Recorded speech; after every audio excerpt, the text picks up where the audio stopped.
In this video, I want to talk about the value of a customer.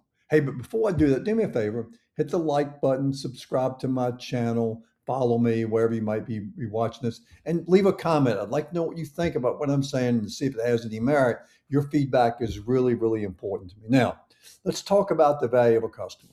We often talk about kind of part of a culture in our dealership about how valuable a customer is to us. We need that customer because of this sale and future sales, and we're building sort of an automobile community, you might say, right? And we can kind of attach a value to the customer if you really dig deep enough to how many purchases they will have with us with their vehicles over a period of time. Maybe their friends and relatives buy from us. Maybe they do some parts and service business with us, and we do attach kind of a mental value to that. You can look on the internet, and there's a lot of different numbers that are out there about what a customer could represent to you. You could think about it in terms of sales dollars. Maybe it's a couple hundred, $200,000 over a course of time in sales dollars. Maybe it's 30, 40, $50,000 in gross. Nobody can really put a true number on it, but we do talk about the value of a customer and what they can mean for us. I used to kiddingly many years ago ask our team members, our employees, to think about when you look at a customer, see $10,000 tattooed right across their forehead, because it's more than that one sale there. Now, we say that and we kind of think we can track that, because I guess you could pull a customer up in your system and see how much gross you made on them on the last sale and the parts and service sales. Maybe you can do that in your system. Hey, real quick, I just want to put a shameless plug in for my Up Your Growth software. It actually has two parts to it. One is all about life cycle management, simply meaning every vehicle doesn't get assigned the same life cycle. Some get 30, 45, or 60 days, but it's important to track them. Our system is set up to give you alerts as those units are running out of time so that you can manage them. Remember, the faster you sell a problematic car, and that's what usually we're talking about, you want to identify those problematic cars. The faster you retail those cars, the better off you're going to be, and the software will help you manage the most problematic cars that you have. Number two, it's a recon tool. It's really simple. It's easy for you to set up, easy for you to use. Reach out to me if you would like to take a look at my Up Your Growth software, which includes both of those, and it's only $475 a month.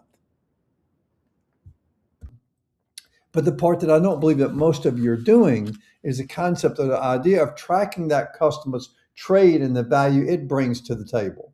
So you sell a person a new car, you bring a trade-in in. That trade-in gets sold, and it may have a trade-in.